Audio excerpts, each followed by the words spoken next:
Hello अस्सलाम वालेकुम student. Government degree science college Gulshan Iqbal block 7 prelim paper 2025 physics second year के लिए एमसीक्यू आपके सामने।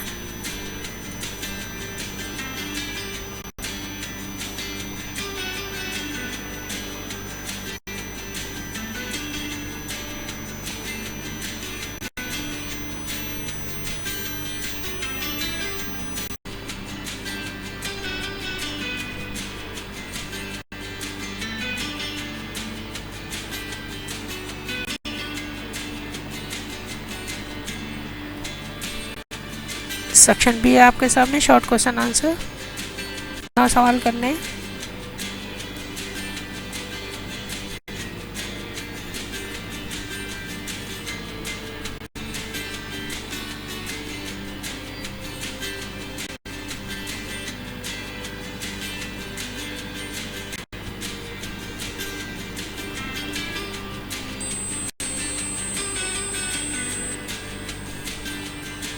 चौदह सवाल दिए गए हैं।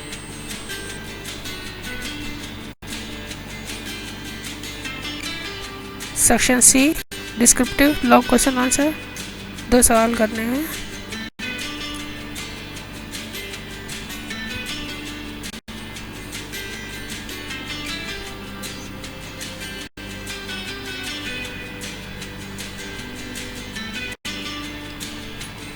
Thank you so much. A centre को सब्सक्राइब करना ना भूलिएगा, और कोई रिक्वायरमेंट हो तो आप मैसेज कर कमेंट्स बॉक्स में कमेंट्स कर सकते हैं। Thank you.